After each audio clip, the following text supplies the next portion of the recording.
agbára yí owó padà gbogbo ẹ̀yin tẹ́ ṣàmì ẹ̀ níwà bákan náà àmín Jésù bẹ́ẹ̀ ni yóò rí ẹ̀yin fámìlì bàbá Suebebe ok fámìlì bàbá Suebebe ni mo fẹ́ fi orí ọ̀fẹ́ Ọlọ́run pé kò sí bó ṣe lè jẹ́ kò sí bí ìbínú àbí ìjà ṣe lè tó ẹ jẹ́ kí ohun gbogbo kó padà wá sínú ìfẹ́ ẹ̀yin tẹ́ jẹ́ fámìlì bàbá Suebebe ẹ wá wo bàbá ẹ wá wo àlàáfíà wọn nígbà tí wọ́n ti kọ́lé fún bàbá síbí ilé bàbá rẹ̀ ilé bàbá Suebebe ni nígbà wọ́n ti kọ́lé fún bàbá síbí èmi ò tí ì fi ojú mi méjèèjì rí fámìlì ẹyọ kan pé fámìlì bàbá ni wá àwa wò wọ́n mi ò mọ ìhà tí bàbá kọ sí ẹbí tẹ́lẹ̀ bet kò sí nínú àdúrà Olúwa ó ní dárí ẹ̀ṣẹ̀ wa jì wá bí a ti ń dáríjì àwọn tó ń ṣẹ̀ wá bàbá wa tí ń bẹ ní ọ̀run ọ̀wọ̀ ni fún orúkọ rẹ kí ìjọba rẹ dé ìfẹ́ ká ṣe ní ayé bí wọ́n ti ń ṣe ní ọ̀run fún wa lóúnjẹ jù wá lónìí dárí ẹ̀ṣẹ̀ wa jì wá why bí àwa náà ti ń dáríjì àwọn tó ṣẹ̀ wá tí wọ́n náà bá fẹ́ràn dáríjì látọ̀dọ̀ Ọlọ́run kò sí ní téèyàn lè ṣe ṣọ́ọ̀ṣì tán ṣé wọ́n bọ̀ ń bí ni wọ́n ti mọ̀ bọ̀ ń bí okay so dárí ẹ̀ṣẹ̀ wa jì wá so no matter what ní téèyàn lè ṣe bá ń gbójú ìyá akọrin kan kí wa lọ́ọ̀kan ẹ bọ́ bí ẹ kí wa lọ́ọ̀kan ẹ kí wa ẹ ra mà ó yá bá ń gbé wọn ẹ pẹ̀lẹ́ mà àlàáfíà fún yín mà yóò dà fún yín o ẹyà ẹyà ìwọ náà ó ti tó ọ òwò náà ní sáwọn náà lètò ni bàbá dájà ni abẹ́ ẹ pẹ̀lẹ́ ṣé bàbá fẹ́ bọ́ta ni ó yá ó bẹ́tà ẹ ṣe lè mo fẹ́ pe family wọn mo ní mi ò like I'm calling them mo ń bẹ̀ wọ́n pé ẹ yọjú sí bàbá ó dà bẹ́ẹ̀ yẹn tó bá ti wá síwájú wọ́n ti wá sọ dà bẹ́ẹ̀ yẹn mo fẹ́ bẹ̀ family bàbá kan wá wò wọ́n ẹ wá wo bàbá ńgbà wọn ti kọ́lé fún bàbá síbí bàbá ṣé anybody wá yín wá. Pastor sá ṣeré lè tẹ́fẹ́ ṣe yìí mo ti ṣàlàyé àwọn ọ̀rọ̀ kan fún yín but ẹ fẹ́ understand mi. okay. The problem they have with me lówó tán dá fún mi yẹn. ó tọ́ mò ń sọ fún yín àbúrò mi tó jẹ́ lásìgbọ́n wa ló bá mi kẹ́rù wá nígbà tá a kó síbí kò pè mí dè ní ó dẹ̀dẹ̀ ló dẹ̀ lọ pé àwọn family tó kù pé ìgbà tí wọ́n ń béèrè pé bo ni kán kọ́lé sí pé mi lọ ń gbọ́rọ̀ tí wọ́n ń sọ ní ṣọ́ọ̀ṣì pé pásọ̀ yẹn wá divert mi pé kí n wá kọ́lé sí Ìbàdàn pé dẹni irú owó tí mo gbà yẹn pé ṣé kò yẹ kí n ṣètò àwọn ọmọ yẹn sọ fún yín láti jọ ẹ pé ẹ ní láti pè wọ́n. bàbá ó yẹ kí fámìlì yín wá wò yín ẹ má sọ bẹ́ẹ̀ yẹn ó yẹ kán wà. mi ò bẹ̀ wọ́n sá bíbí tí mo wà mi ò ní problem mo ń bẹ̀ yín ní mi ní problem bọ́n wá wo bí ìgbà tán wá wo pé ibo ló bá lé ayé ẹ̀ dé ni gbogbo aláǹgbá ló rẹ̀ dákun. bàbá ẹ̀yin náà ẹ má sọ bẹ́ẹ̀ yẹn o ẹ má sọ bẹ́ẹ̀ yẹn o kò ní burú kó má kó àwọn èèyàn mọ́ ni o kò ní burú kó má ṣe kí ni kó má kó èèyàn mọ́ ni o àwa táwọn wá pẹ̀lú yín ìfẹ́ pé à ń wò yín ẹ jẹ́ bàbá àánú Ọlọ́run ìfẹ́ Kristi ó dáa bàbá yìí ká dúró tì wọ́n. mi ní kẹ́ mọ́ sọ̀rọ̀ ṣàwọ̀ ẹ ṣe gbogbo láìpẹ́ wá bẹ́ẹ̀ ṣe ẹ ṣe but in Genesis ọ̀rọ̀ yẹn mo sọ fún yín yẹn owó tán dá ó tẹ̀ mí ló tẹ̀ pè mí pé owó yẹn ṣe kan ṣe sákàǹtì mo ní láéláé mo ní nǹkan táwọn èèyàn ní kẹ́ bá mi ṣe yẹn sà ní kẹ́ bá mi ṣe ó dáa nígbà tí bá gbowó yẹn gbà yẹn tí mò ń fún gbálá lówó tí mò ń fún kòkò lówó ṣé lè dúró kí n sanwó ọdún mẹ́ta lé mi rẹ́ǹtì ṣé owó yẹn ò ní pé nígbà yẹn gan tán sọ pé kò síbi tán máa gbé mi dé kò sínú ilé yẹn tí láńlọ́ọ̀dù á fẹ́ gbà mí sílé bẹ́ẹ̀ ni sà pẹ̀lú condition tí mo wà yẹn. nígbà yẹn lọ́hùn. bẹ́ẹ̀ ń sà. kí wàá ní ìgbà tẹ́ ẹ pé family kìíní wọ́n ń sọ. kò sí wọ́n kì í ṣe wọ́n wá direct wọ́n face mi direct. bàbá ẹ ṣe pé wọn kàn wá báyìí ẹ ṣe já bá wọn sọ̀rọ̀ ẹlòmíín wò nu wọn kàn wá wò yín bàbá. ẹ̀yin ẹ sọ sà tẹ́ bá fẹ́ sọ pé kàn wá mi ní bẹ anybody wọn tẹ́ bá fẹ́ sọ sà ẹ sọ mi lè disturb yín mi gbọ́n tó yín so ti yẹ yín ẹ sọ nǹkan tẹ́ bá mọ̀ pé fẹ́ sọ tẹ́ bá fẹ́ kàn wá ẹ sọ ṣebí gbogbo nọ́mbà ìyá ẹ̀dá ṣebí gbogbo nọ́mbà wọn ló wà ń bẹ́ẹ̀ tẹ́ bá fẹ́ pè wọ́n ẹ pè wọ́n oníkálukú wọn máa kò sówó mọ́tò ní bí mo pe léyìn sí ó lè lóhùn àtọmọ ọ̀sẹ̀ kejì rèé tán ti jẹun gidi mọ́ ṣé èmi tára ẹ̀ ò yá tí mo bá yín sọ tẹ́ ẹ̀ sọ pé ọ̀sẹ̀ kejì rèé tẹ́ ti jẹun gidi mọ́ ṣerú statement yẹn ló yẹ kó jáde. ṣé ok ṣé nọ́mbà àwọn ọmọ yín nílé. àtàwọn ọmọ mi wà ń bẹ tẹ àwọn obìnrin ọkùnrin àbúrò mi ọkùnrin yẹn ló kẹrù wá bí lájọ tó ti kẹrù wá bí kò pè mí dè ní. ẹni tán bí mi tẹ̀lé gan wà lábẹ́òkúta kò lè lóhùn ò gbọ́rọ̀ yẹn ìgbà tára mi ṣe bẹ̀rẹ̀ tí ò yá yẹn wọ́n máa ń pè mí mo wá ní wọ́n bá mi ṣe kinní kan lábẹ́òkúta àmọ́ á ní àǹtí ẹ̀jọ̀ ẹ bá mi lọ gba kinní yẹn lọ́dọ̀ ṣọ́ọ̀ṣì pásítọ̀ yẹn kẹ́ bá mi gbé lọ sí Kútọ̀ mo ní láti Kútọ̀ wọn á rí mọ́tò Ìbàdàn oníṣẹ́ olùṣọ́ yẹn kò lè gbé kinní yẹn wá bá wọn lé ni káwọn máa pòrùn kiri torí pé wọ́n fẹ́ fún ẹ lóògùn kò kẹ́ gbogbo wọn dúró báyìí máa sọ ohun tó oníkálukú máa sọ ọ̀rọ̀ oníkálukú but the bone of contention is that money torí pé mi ò even dórí àwọn ọmọ mi gan oníkálukú wọn kàn ń eléyà ní go com 10,000 kò sówó lọ́wọ́ iṣẹ́ gan ò lọ déédéé. Bàbá ẹ má jà wí àtúnwí ẹ má jà tún sọ̀rọ̀ lọ sẹ́yìn ẹ jẹ́ kí á ní kí bàbá ó pè wọ́n nọ́mbà ọ̀pọ̀lọpọ̀ wọn rèé ẹ jẹ́ ká sọ pé kí bàbá ó pè wọ́n kí wọ́n wá bàbá sẹ́yìn gangan lè pè wọ́n báyìí pé ẹ̀yin ẹbí mi ẹ wá wò mí àwọn èèyàn fẹ́ gbọ́ ẹ má ṣe rí normally tí Nàìjíríà ń sọ ń sìn lágbára òótọ́ lẹlòmíì sọ pé kò sówó lóòótọ́ ẹ ń bá lóhùn ò tí ì jẹun látànà bàbá òótọ́ ni o òótọ́ ni o nàìjáàdì ẹ kàn bẹ̀ wọ́n pé ó dà gbogbo tẹ́ ẹ bá ṣe kán mi ní pé kán wá wò yín àwọn tó jẹ́ fámìlì yín kán tiẹ̀ wá èmi ò tí ì rí wọn bí lẹ́ẹ̀kan bàbá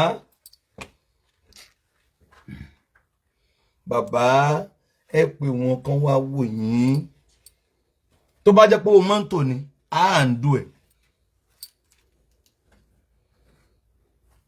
No problem kò sí wàhálà.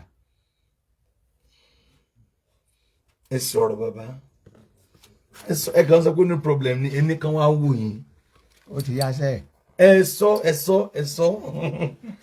ẹ sọ.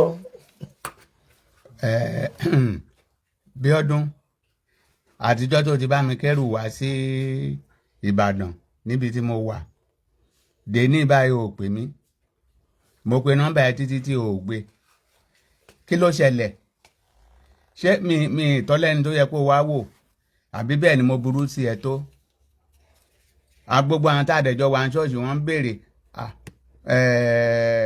àwọn fámìlì yín dà àwọn àbúrò yín dà àwọn ẹ̀gbọ́n yín dà wọ́n ń béèrè yín bí ọdún mo fẹ́ kó wáyè kó wá ìjọ́ tó bá dẹ̀ fẹ́ wá kó pè mí ìrọ̀lẹ́ yìí náà màá pè ẹ́ títí alẹ́ màá pè ẹ́ tó bá gbé kọ́ mi wàá lè sọ táìmù tó bá fẹ́ wá ẹ kó sọ fún ẹ̀gbọ́n ẹ̀ náà rálì bóyá ìjọ máa wá ni so tó bá jọ̀rọ̀ owó mọ́tò máa gbìyànjú tẹ́ bá débí máa gbìyànjú everybody ló mọ̀ pé nǹkan hard but mi rò pé yẹn yẹ kó jẹ́ excuse yín láti bí ọdún kan pé owó mọ́tò mo mọ tó wà ńlẹ̀ ò but ẹ jẹ́ ká gbàgbé nípa yẹn so ti yẹ ẹ̀yin méjèèjì ẹ wá kó dẹ̀ pé àǹtí mi lábẹ́òkúta náà bọ́n bá lè wá kán pè mí mo lè fún wọn ní nọ́mbà pásọ̀ tí mo wà lọ́dọ̀ ẹ̀ kì í ṣe pásọ̀ náà ní kí n kọ́lé sí Ìbàdàn o èmi ni mo sọ nǹkan tí mo fẹ́ o èmi ni mo sọ pé Ìbàdàn ni mo fẹ́ so kò kì í ṣe pé bóyá pásítọ̀ tí mo wà lọ́dọ̀ ẹ̀ ló sọ pé Ìbàdàn wọ́n tún bi mí gan pé ibo ló wù mí mo sọ pé Ìbàdàn so kó bá mi sọ fún àǹtí mi náà pé gbogbo nǹkan whatever tó bá wà ńbẹ̀ tí ló bá ń bí wọn kàn máa bínú bẹ́ẹ̀ mi ṣe anybody o tẹ́yìn náà bá mọ̀ mi ṣe anybody gbogbo táìmù yẹn inú ìrora ni ọ̀tá mi wà so mi ṣe anybody so bó bá ṣe rí màá pè ẹ́ lálẹ́ àá lè jọ sọ̀rọ̀ àwọn mẹ́ta tán tá a jọjọ́ mọ̀ ìyá nìyẹn so ti yé yín àwọn méjì tó jọmọ mi à ń sọ̀rọ̀ lórí WhatsApp so ti yé yín sìn à ń sọ̀rọ̀ nọ́mbà wọn náà ó wà ń bẹ̀ yẹn. Ok, mo ti rí nọ́mbà wọn bàbá ẹ bá ń sún bàbá mẹ́yìn kí wọ́n jókòó tí wọ́n lẹ́gbẹ̀ẹ́ ẹ máa sún bàbá sẹ́yìn. Mo fẹ́ bẹ̀ ẹ̀yin ẹbí bàbá mo fẹ́ bẹ̀ ẹ̀yin ẹbí wọn wọ́n máa kọ̀yìn báyìí mo fẹ́ bẹ̀ ẹ̀yin ẹbí bàbá ẹ jọ̀ọ́ ẹ bá mi yọjú sí wọn. I want to plead ẹ̀yin ẹbí bàbá ẹ jọ̀ọ́ ẹ yọjú sí wọn. Bó bá ti wà ń jẹ́ pé èèyàn ń jà bí ìkákúkọ́ béèyàn bá ń jà bí ìkákúkọ́ kẹ́ẹ̀tẹ́ bó tiẹ̀ jẹ́ ẹ̀kan lẹ wá kẹwàá láfíà wọn ibi tí bàbá wà rèé o. Àwọn mo rí ọ̀pọ̀lọpọ̀ òṣèré tán wá bí tán wá wo bàbá náà bàbá bí wọn wọlé wá ni àwọn òṣèré ọ̀pọ̀lọpọ̀ tó wá sọ́dọ̀ mi wá kí mi tán wá kí Àgbàlá Gabriel nínú àwọn bàbá wa tán jẹ́ òṣèré mọ̀mọ́ wa tó jẹ́ òṣèré orí ìtàgé tán bá wá Àgbàlá Gabriel níbo tẹ̀ ní ilé bàbá Suebebe mà níbẹ̀ ni instantly wọ́n á dẹ̀ dìde wọ́n wá kí wọn wá mélòó ẹbí mélòó ọ̀rẹ́ ará ẹ̀jẹ̀ wa ẹ̀yin family wọn pàápàá ọmọ wọn pàápàá bọ̀dá tó jẹ́ first born wọn ẹ wá kí bàbá nǹkan bàbá brawale àbí nǹkan bàbá nǹkan family náà ni bàbá ò ṣe mọ̀ ẹ wá tí ẹ wá yọjú sí wọn ẹ wá kí wọn. Mo gbọ́ pé wọ́n ní wọ́n ti lọ hospital tó ẹ̀ márùn-ún ẹ̀mí ilẹ̀ lọ hospital. ẹlẹ́ẹ̀kẹfà ní rìsọ́ọ̀tì tán lọ gbà wá ń sìn. ẹlẹ́ẹ̀kẹfà náà lọ gbà wá ń sìn rìsọ́ọ̀tì tán lọ gbà. Wọ́n máa mú sí usage náà ni o usage náà máa drop ẹ̀ sí ó di Thursday ní Thursday ó ní nǹkan tó fẹ́. ẹ wá ṣáàyìn mọ̀ nípa ẹ ti lọ bóyá kí ni ya ẹ fún ẹ tètè sọ̀rọ̀ ẹ súnmọ́ bàbá náà. wọ́n tún máa padà lọ ní Thursday wọ́n fẹ́ ṣe tẹ́sítì kan tẹ́sítì yẹn gan 60,000 ni wọ́n pè wọ́n la máa ṣe.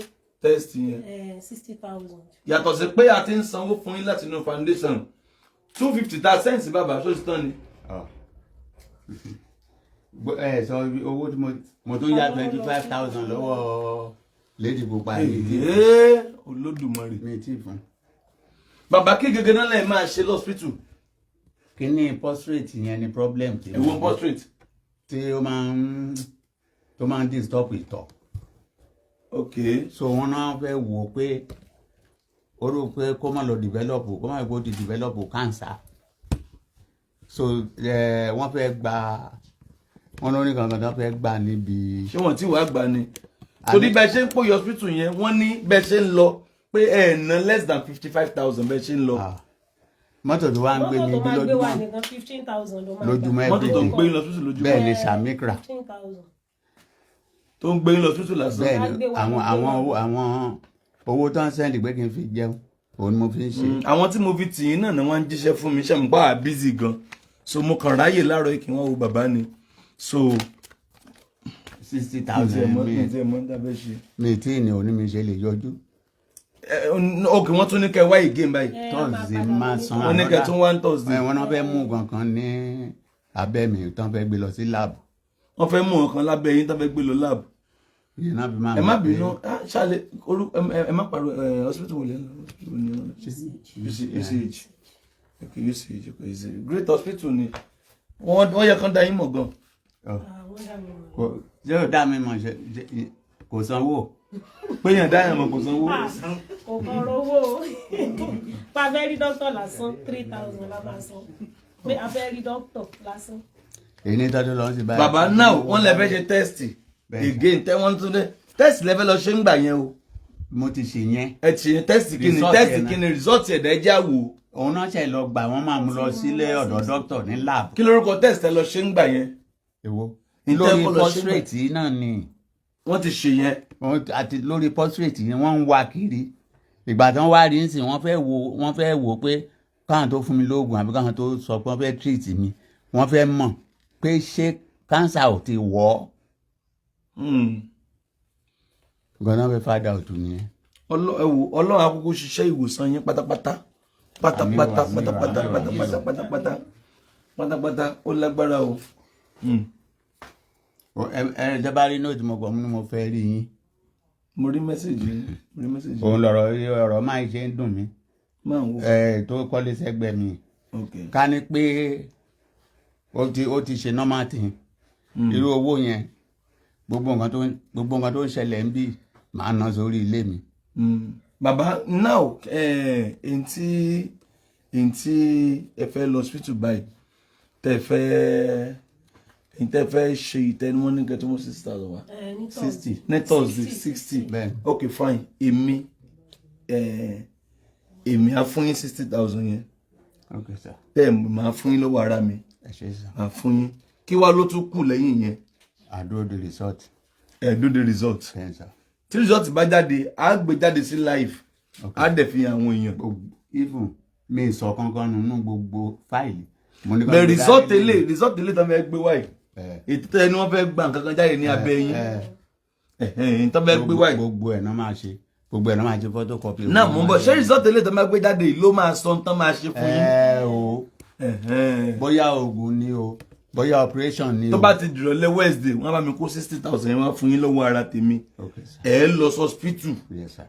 ṣé ẹ tún máa nílò mọ́tò tó máa gbé yín. bẹ́ẹ̀ ni sà. ó dẹ̀ máa dúró dìgbà tá a máa fi ṣe tán. èló mọ́tò gbà. 15,000 kí ló tún kù. owó doctor. pa fẹ́ rí doctor 3,000. ó jẹ́ 18,000 kí ló tún kù. irọ́. ó dà kẹ́nìkan bá mi ẹnìkan ẹ bá ran bàbá lọ pẹ̀lú owó mọ́tò yẹn àti owó tó máa ń dọ́tà I will give them 60,000 naira wọ́n á lọ hospital. Now a fẹ́ rí result. Ṣé result yẹn máa bá yín dé Thursday. irọ́ Thursday náà fẹ́ mú kinní yẹn sí. náà ṣẹ̀ṣẹ̀ fẹ́ mú. tó máa mú lọ sí lab. ok wọ́n ẹ̀ṣẹ̀ mú ẹ̀ṣẹ̀ lọ again. mo wá lè rán yàn lọ owó mọ́tò ni mo sá fún lé ní báyìí tí mo ṣe ní kán bá mi lọ síbẹ̀. ok kò yẹ kó jẹ́ Thursday lẹ́fẹ́ lọ. èyí náà ní ká wá kẹwàá. èyí ló yẹ kẹ́ ẹ lọ. ṣe result kan tẹ́lẹ̀ ní last week tá a lọ ṣe result kan tẹ́lẹ̀ ní last week tá a lọ so Monday yìí náà wá ní ká wá gba result yẹn òun ní kejì mi lọ gbà ní UCH tó máa lọ fún doctor. kò yé mi ok test kan tẹ́ ẹ run ẹ lọ gba result ẹ léde báyìí. iná ní ká mú wá. test kí nìyẹn. ẹni. test kí nìyẹn. lórí prostate yìí ni. lórí prostate. wọ́n ń wá kiri ni. ẹ wo ẹ̀yin tẹ́ ẹ jẹ́ doctor ẹ̀yin ló yé kò yé mi orí tí mo bọ́ fìlà mo sí fìlà ẹ̀yin tẹ́ ẹ jẹ́ doctor ẹ̀yin ló yé. ẹ ní ikùn mi wú ńgbà kan wọ́n ní òun ni. wọ́n ní prostate yẹn ni. òun ló kọ̀ sẹ́. now very good wọ́n ti lọ gba result kan wá ń sìn.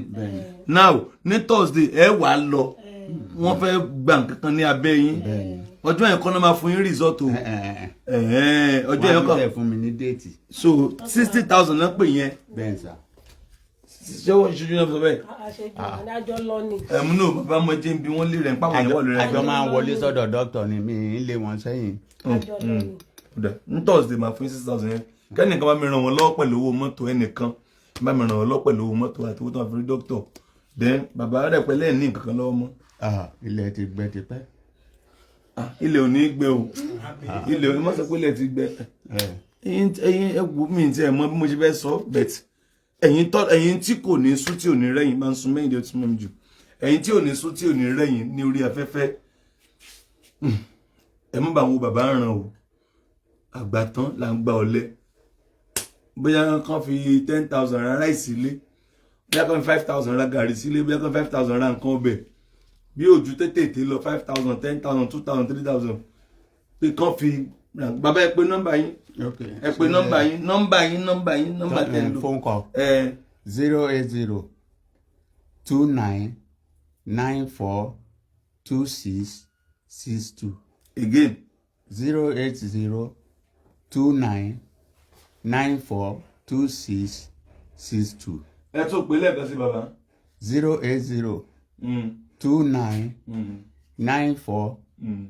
08029942662. ẹ pẹ̀lẹ́ bàbá. Yes sir. Ẹ jọ̀ọ́ ẹ̀yin ẹ ṣàánú mi o, ẹ dákun dábọ̀ ẹ jọ̀ọ́ o. Ẹ má wò mí ràn, ẹ dákun ẹ ṣàánú mi o. Torí wọ́n ní tí n bá ṣe ọ̀rọ̀ pọ́síwèétì gbogbo nǹkan yẹn ni màá tó lè rìn. Ẹ jọ̀ọ́ ẹ ṣàánú mi o. Ẹ̀bẹ̀ ni mo bẹ̀ ẹ ṣàánú mi o. Àti jẹ àti mu gbogbo ẹ ṣàánú mi. Ọlọ́run máa ràn yín lọ́wọ́ o, ẹ jọ̀ọ́. ó lágbára.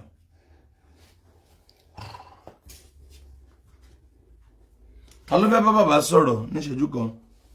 ta ló fẹ́ bá wọn sọ̀rọ̀? ṣé ẹnìkan wà tó fẹ́ gbóhùn wọn ní bíbáyìí ká tó kú lórí ètò bíbáyìí? Is there anyone that wants to hear his voice? bóyá ẹ fẹ́ bá wọn sọ̀rọ̀ kan tàbí ìkejì. ta ló wà níbi tó fẹ́ bá bàbá sọ̀rọ̀? jẹ́ ó wà níbi tó fẹ́ bá bàbá sọ̀rọ̀? nẹ́tíwọ́ọ̀kì yẹn gan ló ń sábọ̀ nínú ibi tá a ti kúrò yẹn ló dá. tẹnu yàrá ibi náà dà ibi live náà ṣe. ó dà ẹ pè ẹ̀yin tẹ́fẹ́ WhatsApp 07054900751. ẹ má jẹ́ kán scam yín o, à ń béèrè owó lọ́wọ́ yẹn lórí messenger o. We don't tell you to go and sow any seed. We will never charge you to go and do anything. We won't ask for your picture, Kosi. We don't ask for anything on messenger. So, come to WhatsApp. If you want to talk to us, come to WhatsApp 07054900751. Àjọra ànúgbà o. Àní bọ́ sọ́wọ́. Bàbá, Ọlọ́run ṣe yanu. Bí àwọn èèyàn. Ẹ̀yin tèmi lẹ́ẹ̀kan sí ẹ ṣàánú mi. Ẹ dákun dábọ̀. Wọ́n ní bí iná ò tán lórí, ẹ̀jẹ̀ ò tán lè kan náà, ẹ jọ̀ọ́ ẹ ṣàánú mi, ẹ ṣàánú mi. Mo bẹ̀ yín ni o, mo bẹ̀ yín ni. Ọlọ́run ní gbàgbé yín. Ẹ má gbàgbé mi o, torí mi tí ì lè lọ bí iṣẹ́, mi dẹ̀ tí ì lè rìn. Ìdààmú bí mo ṣe máa rìn, bí mo ṣe máa ṣe wù ẹ́ náà ni mò ń bá káàkiri. Ẹ ṣàánú mi. Ẹ má ṣe lé mi nìkan, ẹ ṣàánú. Ẹ ràn mí lọ́wọ́ o. Ẹ má dá mi dá bùkátà mi. Ọlọ́run ní dá bùkátà yín o. Ẹ̀rí náà ẹ̀rí lò ẹ̀rí jẹ ẹ̀rí mu. Ọkàn yín náà balẹ̀ o. Ẹ ṣàánú mi. Tọrọkọ́bọ̀ owó náà ni o. Ẹ dákun dábọ̀. Ẹ ṣàánú fún mi o. Nọ́mbà mi ni mo ti pè yẹn. Ẹ tó wá fẹ́ ṣàánú mi, ẹ jọ̀ọ́. 08029942662. Ẹ jẹ́ n pè lẹ́ẹ̀kan sí 08029942662. Ẹ dákun dábọ̀ ẹ ṣàánú mi o. Ẹ jọ̀ọ́ mo bẹ̀ yín. Ẹ ṣé o. Ọ̀nà yín á là o. Ẹ ní rí bànújẹ́, ẹ ní rógun àìsàn. Lórí ọmọ, lórí aya, lórí ọkọ, ẹ ní rógun àìsàn o. Wọn ní fòkú yín ránṣẹ́ sílé o. Ẹ ṣàánú mi o. Ẹ jọ̀ọ́ torí Ọlọ́run mo bẹ̀ yín ni o.